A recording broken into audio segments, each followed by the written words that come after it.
Là, ça, c'est quelque chose, je pense, qui va vous parler dans cette vidéo, parce que c'est sûr que ça concerne tous les bricoleurs et bricoleuses. Vous voyez bien de quoi je parle. On fait des projets, et à chaque fois, il nous reste un petit morceau de bois. Combien d'entre vous, réellement, jettent ce morceau de bois en se disant, il me servira à rien? Je rigole parce que je suis le premier concerné là-dedans, hein. Moi, j'ai toujours stocké une quantité de petits morceaux de bois qui me servaient à rien. C'est des chutes de bois. Mais utiliser les chutes de bois pour réaliser des projets, eh ben, c'est génial, surtout si on veut faire des fois des tests. Et ça, on est quand même pas mal concerné sur le sujet. Alors, ce que je vais vous expliquer dans cette vidéo, c'est que dans Pilot CNC, j'ai développé une petite fonctionnalité qui va sûrement vous plaire et qui permet ça. C'est-à-dire qui va permettre que quand vous faites des projets, de réutiliser très facilement vos chutes. Ça va être un peu, ça peut paraître un peu bizarre là. Donc ce que je vous propose, c'est qu'on se retrouve tout de suite sur Pilot CNC, puis je vais vous montrer comment on fait ça.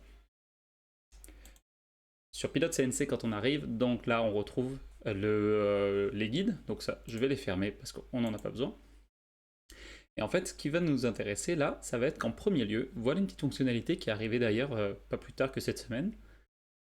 En mode avancé en haut, j'ai maintenant la possibilité de définir la largeur et la hauteur du matériau que je vais usiner. Bon, j'avais fait une vidéo il y a quelques temps où j'expliquais qu'on pouvait modifier complètement la grille de travail pour pouvoir faire ça. Ça a été en fait sur les recommandations de certains utilisateurs, et je vous remercie d'ailleurs, continuez de me faire des retours, parce que vous allez voir, le logiciel va continuer d'évoluer. On m'a dit, bon, ça serait quand même bien que si là je pouvais dire, eh bien j'ai un matériau, moi, qui fait 200 et puis qui fait 100, je puisse en fait l'indiquer, puis le voir sur ma grille, c'est quand même plus rapide. J'ai trouvé l'idée bonne parce que vous allez voir, c'est ce qui amène justement sur l'idée de réutiliser nos chutes de bois. Je vais prendre un exemple tout simple aujourd'hui, hein, mais vous allez voir que ça peut s'intégrer vraiment à un projet un peu plus technique. Disons que là, j'aurais un perçage que je voudrais faire un trou comme ça, simplement sur un morceau de bois. Je prends ma chute, je la mesure, ah, ma chute elle fait 122, ok, par 115, oui. Donc là j'ai ma chute, je vais me dire mon 0 il est en bas à gauche et mon perçage je veux l'amener comme ça dans mon angle. Voilà, je vais faire une découpe simplement dans l'angle ici de ma chute. Ça pourrait servir à faire, je sais pas moi, une planche à pain, n'importe quoi par la suite, mais vous allez voir l'idée. Et bien, les deux choses qu'il faut retenir, c'est que votre chute de bois, elle va pas forcément avoir exactement la même taille et pas exactement la même épaisseur à chaque fois. Et c'est là en fait qu'est notre plus grosse contrainte. Parce que là, mettons que je voudrais faire une petite série de projets, je veux fabriquer des petites planches à découper. Je me dis que je vais en faire une dizaine, j'ai des chutes. Bon, bah comment je fais pour utiliser mes chutes et faire mon projet? Alors déjà, je vais définir la taille de ma chute ici pour positionner mon perçage. Et là, mon perçage, je vais décider d'en faire une découpe. Donc moi là, je vais aller cliquer dessus. Je suis en mode CNC, hein. Voilà, on va bien faire un projet CNC. Je vais dans l'onglet usinage, et dans l'onglet usinage, je vais dire donc là, coupe en intérieur, parce qu'on veut usiner l'intérieur. Je peux sélectionner mon outil des outils préconfigurés ou rentrer simplement là que je vais travailler avec une mèche de 3 mm. Voilà. Et en profondeur des découpes, alors on voit ici que l'épaisseur de mon matériau c'est 5. Je peux mettre 5. Voilà. Et donc là, ça active des supports. Parfait, tout va bien. Les vitesses d'avancement, plongée, tout ça, je ne les change pas. Je fais appliquer. Alors qu'est-ce qui se passe? Je vais cliquer sur aperçu. Et bien, sur aperçu, ce qu'on peut voir, je vais enlever ici le parcours. On peut voir que j'ai bien mon trou qui est fait, traversant avec des supports, et qu'il est bien sur ma chute. Donc là, on voit la forme, la taille de ma chute avec le perçage dans l'angle. Mais voilà ce qui se passe. Imaginons que là, j'usine justement ce premier usinage, et je dis, bon bah, je passe à ma deuxième chute de bois. Alors, ma deuxième chute de bois, le problème qu'elle a, c'est qu'elle fait, elle, 220 de largeur, et par contre, elle est un peu plus petite, elle fait 90. Bon, bah déjà, la première chose, là, c'est qu'on voit que si je recommence, ça marche pas, mon perçage, ça va couper ma planche. Donc l'intérêt là, c'est que facilement, je peux redéplacer un petit peu mon cercle et dire, bon bah voilà, mon cercle, je le ramène dans mon angle, c'est bon, pour ma chute, là, je vais être au bon endroit. Et là, j'ai un deuxième problème, c'est que elle fait pas 5 mm. Celle-là, elle fait 7 d'épaisseur. Donc ma chute de bois là, elle fait 7 mm d'épaisseur. Ah, bah là, si je fais aperçu, le problème que j'ai, c'est que je suis plus traversant. Oui, parce qu'en fait, vous voyez, là, on arrive au problème. Je vais réutiliser mes chutes de bois, je vais faire une petite série et je passe mon temps à tout reconfigurer. Alors voilà la petite astuce du jour, c'est qu'en fait, vous pouvez simplement faire un clic droit et au niveau des usinages, on va se rendre au niveau de la profondeur de coupe où on avait dit 5 mm. Et c'est celle-là qui nous importe. Au lieu d'être en millimètres, on clique et on va passer en pourcentage. Le pourcentage permet en fait de dire que ici, je ne vais pas mettre 5 ou un numéro fixe, je vais mettre 100. Et comme ça, j'indique que cette découpe-là, je veux qu'elle soit à 100% de la profondeur du matériau que je vais usiner. Et en faisant appliquer, là, je suis à 7 mm, je fais aperçu et on voit que ça y est, on a traversé. Donc là, on a traversé. Et mettons que là, je décide d'en faire une autre chute et que ce coup-ci, ma chute, elle fasse à moins 9 mm.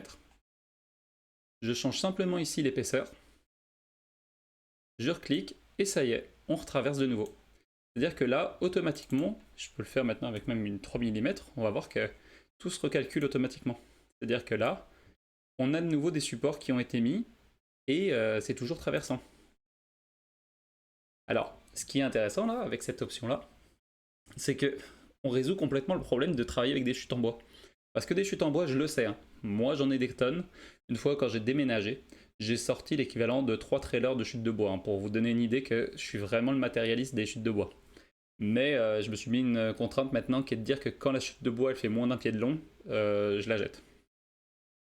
Mais voilà, pour vous donner une idée, quand on fait des projets CNC, utilisez vos chutes, c'est la chose la plus rentable à faire, parce que forcément, si on fait des petites erreurs de paramétrage, bon, bah, on n'a pas sacrifié une belle planche en bois.